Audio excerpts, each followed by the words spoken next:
Yes, yo. I won't stop. It's the dub, yo. Yo. Welcome, people.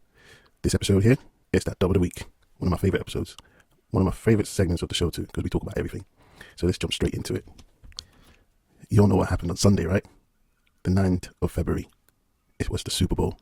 Interesting. Absolutely interesting. Firstly, we're going to talk about the game. Philadelphia Eagles and Kansas. We all know what was supposed to happen. It was meant to go to the other team. But Philadelphia Eagles, right, they didn't come to play. I think I was watching the game and all I saw was touchdown. In one half, it was just like crazy. They just seemed like a hungrier team. The other team were like, what's going on? Do you know what I mean? They were so disappointed at themselves. But let's cut the long story short. We're not here to talk about the game. We're here to talk about the halftime show. Man like Kendricklamar. The pressure was on. Jeez, for him to deliver. I watched it live. And 133 million people also watched it live as well. That was a good amount of ratings. I mean, obviously, they achieved what they wanted to achieve. I think it was the highest watched Super Bowl ever. Do you know what I mean? But where do we begin with the performance? I was watching it. Go check out my little reaction. I was watching it live because I am a Kendrick Lamar fan. Do you know what I mean? And I'm also a Drake fan. So don't get it twisted. Do you get what I'm saying? Because I sort of understand what is going on at the moment. And I kind of want to break it down. Off the top. It might be a little bit messy. But yeah, you're going to grab, what I'm saying. Firstly, we're talking about the performance. Kendrick comes out, starts with the rap and stuff. Oh, Samuel L. Jackson as Uncle Sam. That was a good start, I must say. He stayed with his raps. It was hip-hop. You lot need to understand that when you go to a Kendrick show, you're not going there to, maybe dance or anything. You're going there to nod your head. It's basically hip-hop. It's a bit of Nas. Do you get what I'm saying? That sort of vibe. You're going to nod your head. Do you know what I'm saying? So it's not going to be like Dre and Snoop. Do you know what I'm saying? Their version. Because, they made hits. They made people just dance and vibe and everything. And don't get me wrong, Kendrick has got that too. But going back to the performance, I think, right, it was a platform to deliver a message. That's what it was, right? He said himself, revolution is about to be televised. Read the room, people. Maybe Kendrick is just the platform they're using. Do you know what I'm saying? And he was the ultimate platform.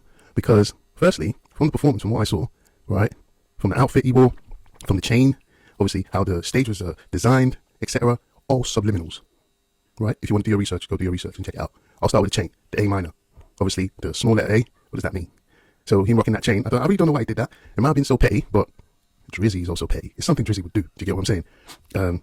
Let's talk about the jacket, Gloria. We all know what his pen game's out here. And we all know that, do you get what I'm saying? And then a bit of the stage performance, the dancing, the segregation and the division of the flags and everything. So you kind of need to read between the lines. There was a delivery. It was delivering a message.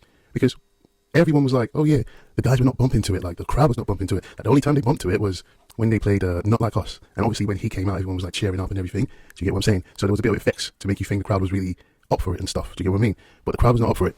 But that's Kendrick. Do you get what I'm saying? Because the only thing he's there for is to deliver a message. And he delivered that message to 133 million people. Executives are fighting behind the scenes that we don't know. Do you know what I mean? It's just mad. Because why would you not let Lil Wayne perform in New Orleans and bring Kendrick to perform in New Orleans? Do you get what I'm saying?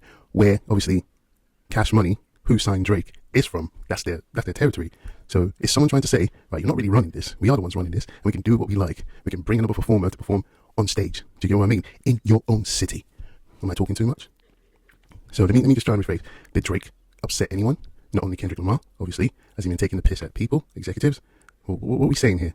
Let's go back to the Grammys. His Grammy speech when they cut it off. Do you think he was getting too big for his boots? Or too big for his boots? You're getting way too big for your boot. You're never too big for the boot. You know what I'm saying? That kind of thing there. So maybe I'm talking too much. But I think this guy's really upset someone, man. For them to just do that. If Cash Money and that would have performed that day, they would have killed it. Don't get me wrong. But they brought Kendrick there for a reason. And the reason was televised and it was delivered in different forms. You have to pick and choose, especially the peekaboo. When he was doing the peekaboo and he stood on the X sign. What's that about? Well, if you know, you know, basically. I don't know, but this is like reading between the lines. That peekaboo, that one, that was an aim. Basically, a lot was an aim towards Drake. Yeah, it was all about the culture, about preserving the culture, about they're just tired of Drake. Basically, that's what this whole Super Bowl is about. Just hating on one guy. It's just mad. Do you get what I'm saying? And I have to go into the performance again. I wasn't too proud of Kendrick. I don't know if he was nervous, but he got out of breath sometimes when he was walking there. And kind of things there, Kendrick. You could go sack your gym instructor for that one, man. Do you know what I'm saying? Like, bro, you told me, I could run all the way from here to here, with all those exercises you gave me. And look, I ran out of breath. Well, because he did run out of breath. But as a professional, he picked it up. Do you get what I'm saying? And all in all, he did what he did. The pressure was on him. You know, come on, man. The likes of Usher, likes of J-Lo, likes of Jay-Z, Kanye, Rihanna have hit that stage. And now it's your turn. You got to do it. You know what I'm saying? You got to like perform. I give him his props. Because it's not easy to get on that stage and run about and be rapping. Because he was just rapping. Every 16 bar, 16 up on 16 bar. That's not easy. You got to give it to him, man. Only time he had a little break was when SZA came on. Do you get what I'm saying? Like, it's quite hard, man. It's quite hard. But the only thing I'd say is, they're out to get someone, man, behind the scenes that we don't know. People are just, you know, slamming phones on each other, man, that we don't know about. And they're using, you know, Kendrick as the weapon. And he did his thing, delivering. All subliminals. Do you get what I'm saying? All subliminals. If you're so intelligent, you know, and you want to find out what it's about, a lot of people don't care. Like, I don't know, maybe the people in the crowd, they didn't really care. They're like, because they just stood there watching this guy, like, oh, what's going on here? Do you know what I'm saying? They didn't know most of the songs. Maybe they did. But when he got to Not Like Us, everyone was bumping to it. And then TV Off was a bit of a anthem. Do you get what I'm saying? Like, that's when he started the party. Maybe, I don't know, maybe he should have started with TV Off, you know, to just raise the roof off a bit. Because he just started a bit slow and he was like growing into it. You know, Samuel L. Jackson, you know, was doing his thing, like Uncle Sam, trying to, you know, motivate him, etc. Do you get what I'm saying? But what did you guys think about the performance, man, in a whole? I just think it was there. It was used as a platform to deliver a message, and he did what he had to do. He delivered the message, right? Performance-wise, I give him 6 out of 10 because of the nerves. I don't know, maybe the pressure hit him, and I don't know what happened there. But sometimes, especially when he got to the verse of Euphoria, he was a bit out of breath, and I don't know. I don't even think he did the full verse, or maybe he rewrote the verse and he didn't remember it. Do you know what I'm saying? But as a professional, he picked it up. It's not like he stopped or anything. Do you know what I mean? And you know, when he was going back to meet the dancers, you can tell he was just trying to time it, and that. You know what I'm saying? You can tell there's a bit of errors there, but I was still vibing to it because I knew the songs already. Do you know what I'm saying? I knew, and I wanted to see this guy win. Not that I want to see Drake lose. I don't want to see Drake lose. I wanted to see him win. I wanted to see what he did. He did what he did. He called his name. He did that song. He called his name. He didn't do the whole song like fully. I'm telling you, he could have done that song alone and everyone would have gone crazy. I think everyone would have just bumped to that, you know, and just finish the show. Do you know what I'm saying? That's it. To conclude, he was used as a platform to deliver a message. From what he said, oh yeah, should I, you know, it was teasing, should I do the song? Oh, they might sue. Do you know what I'm saying? Obviously, we know Drake tried to sue, but he did it. But he just did like, he couldn't do as much as he wanted, but he took the part that was most important and made sure he mentioned his name. Do you know what I mean? For me, I still don't see any proof of Drake being what they're calling him to be. So until there's proof, then nothing's wrong with Drake. I think Drake is still going to do well. Do you get what I mean? There's no proof of it, etc. It was battle rap, and obviously he killed it with that A minor there, and basically he won the battle. But I'm not going to lie, I think there's still room for Drake to come back on this one. Do you get what I mean? Because my guy didn't do as he's supposed to do in that Super Bowl performance. So Drizzy Drake, you have to re-strategize, my guy.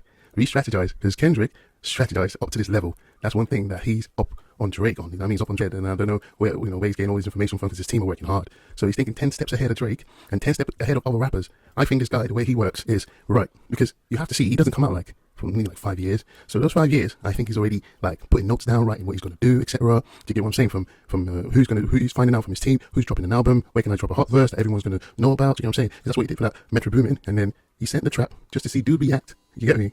So he sent that trap to Drizzy, and Drizzy reacted because it's on Metro Boomin, and I'm like, I ain't too cool with Metro Boomin. What, you put Kendrick on there too? I'm gonna react. And I think that was the worst thing Drake did. But you know your team's gonna be like, you're gonna be telling Drake, yo, what, you gonna let man talk to you like that? What's all that about? You know, well, come at this guy, man. I mean, he can't be push-ups, jab. You know what I'm saying? Come with push-ups. You talk about his family, and then you do a song with AI trying to be Tupac. Bro, you're calling trouble, man. You're calling the guy out. And Kendrick did his thing. So it's all about battle rap here. For me, it's all about battle rap. I watch battle rap. I watch URL and all that. You get what I'm saying? So it's all about who was in that battle, and Kendrick killed it. He delivered the message he needed to deliver. That's what he needed to do. Performance-wise, like, you might have to sack a few people for that. Do you know what I'm saying? Oh yeah, and Serena Williams, you know, doing the Crip Walk. Yeah, let her do a thing, man. Obviously, she's taking digs at Drake. She's trying to keep it professional. That Kendrick's team called me if we wanted to do something together, and they remembered my Crip Walk when I won the championship, etc. So you get what I mean? Trying to use that. Everyone knows you're taking digs at Drake, man. Just cut the long story short, man. But you know, you should forget about Drake, man. Drake done moved on. Serena. That's all I have to say about that one. But in terms of the dancing, the Crip Walk, he was like, she did her thing, man. She danced on Super Bowl stage. Bare people wish to do that. Do you get what I'm saying? He didn't bring out a lot of people. I think maybe he should have hyped Kanye a little bit more. Maybe brought YG, you know. But like I said, he was there to deliver a message, and he delivered it. So he wanted to do it his own way. Do you know what I mean? But the whole performance, the whole halftime, because I was bumping to it, you know, I couldn't even react at the time I was bumping to it. I was enjoying all the songs and everything, but watching it and the whole thing, the whole package, I'll give it for the intelligence and for the deliverance and, you know, what he was trying to deliver. I'll give it 7.5, man. 7.5 over 10. Only on the dub, man. Do you know what I mean? So I'm going to round it out there because I've been talking about the Super Bowl. It's the only thing everyone's been talking about. You guys go watch the video on my channel, man. You know, I streamed the whole thing. I think they blocked it in America due to copyright. You can't really stream from America, but you can stream it from other countries. So I would appreciate it if you leave a comment, watch it, and leave a comment, like, share, and subscribe. And I'm going to go on to the next one for the Dub of the Week. Right, so moving along from the Super Bowl, that's already taking like half my time already. We're going to talk about some love in the air, some breakups, you know how it goes. Happy Valentine's to everyone. So man like burnaboy, I think he's made official with chloebailey, as you can see. You probably have seen it on Twitter and different social medias platforms. Yeah, they're loving up themselves. Do you know what I mean? And I'm not appreciating how people are, you know, just talking down to him, saying she's everyone's wife because she's dated the likes of Future, Gunna, Quavo, and etc. Let the guy live, man. Do you know what I mean? him enjoy it. You know what I mean? He's getting older and he's going to find someone, and maybe he's found someone, and maybe she's the one. Moving along, we have a man like Kanye West, who's split up with his wife. That's his actual wife, Sensori, her name is, and yeah, they split up. They're not together anymore. It was common, do you know what I mean? And his lyrics are now haunting him, do you know what I mean? Because it's a divorce. So yeah, when she leave your ass, she gonna leave her ass. You know what I mean? I kind of sing there. You know what I'm saying? So yeah, you know, peace and love to him. I hope he gets better. And we have the likes of Offset. Offset released a toxic lyrical video, I think, about his wife, or his ex-wife, which is Cardi B. So Cardi B, when she was pregnant, she was having sex with another athlete, so, you know, big man things and that. So, you know, she's basically saying, oh, you can do it, you can cheat on me, etc. I'm going to do it too. But it's a bit deep, man. When she was pregnant, you know, like, yo, man, that's a comeback. That's a crazy comeback. So yeah, man, I want to round this up quickly for the dub of the week. And we still have the likes of the world boss. You know, he's going on Drink Champs. I can't wait to watch that interview. I think it's going to be interesting. It's going to be a good one. And that's where I might stop and see you next week, basically. So if you do like this, like, share, and do subscribe as well. It's your boy Dub, and it's all love on Dub of the Week. Peace out.